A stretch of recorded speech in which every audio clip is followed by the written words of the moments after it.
नाही, मला मला त्याची काही कल्पना नाही. मला त्याची काही कल्पना नाही. माझा विषय माझ्या अखत्यारीत सुद्धा नाही. बीडचं पालकमंत्रीपद तुम्हाला किंवा धनंजय भाऊ दोघांना मिळण्याची अपेक्षा होती, मात्र त्या ठिकाणी तुम्हाला नाही पहा, याच्यावर मी तर भूमिका आधीच व्यक्त केलेली आहे. मी प्रेसमध्ये ऑलरेडी त्याच्यावर बोललेली आहे आणि आता मला जालन्याचं पालकमंत्रीपद मिळालेलं आहे. प्रचंड चांगला प्रतिसाद जालन्यातून येत आहे. बरेच लोक उत्साहात आहेत. तर मी प्रत्येक वेळी एखादी मिळालेली संधी जी आहे ती संधी एक माझ्यासाठी अनुभव समजून मी घेत असते. प्रत्येक वेळी तुम्हाला सेम काम करायला मिळतं असं नाही. जसं आता मी पूर्णतः संघटनेचं काम केलं, 5 वर्ष कुठल्याही संविधानिक पदावर नव्हते.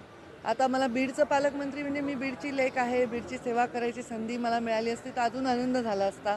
बीडकरांनाही खूप आनंद झाला असता. माझा 5 वर्षाचा कार्यकाळ बीडच्या इतिहासातील सगळ्यात जास्त विकसनशील असा कार्यकाळ राहिलेला आहे, हे कोणत्याही विचारांचा व्यक्ती मान्य करेल.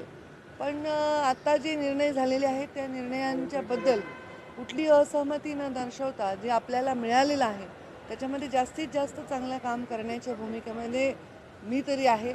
आणि जालन्यामध्ये काम करण्यासाठी बीडमध्ये मला डबल लक्ष द्यावं लागेल. आता बीडचं तर काही पालकमंत्री अजितदादा आहेच आहेत, पण संघटना आणि पक्ष आणि बीडचे कार्यकर्ते, बीडची जनता इतके वर्षाच्या सवयीने ती सांभाळत असताना अजितदादा सुद्धा आम्हाला पूर्ण सहकार्य करतील असा विश्वास आहे. धनंजय मुंडेंचं काल दादांनी एक प्रकारे कौतुक केलं आहे. त्यांनी सगळ्या प्रश्नांना एक प्रकारे उत्तर दिलं असे त्यांनी.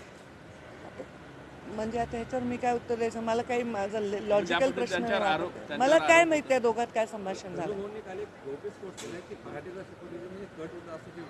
याच्यावर तेच उत्तर देऊ शकतील. मी कसं देणार? कोण कोणाला काय म्हणाले याच्यावर मी कधी उत्तर देत नाही. माझ्या भूमिकेबद्दल बोलू शकते. धन्यवाद.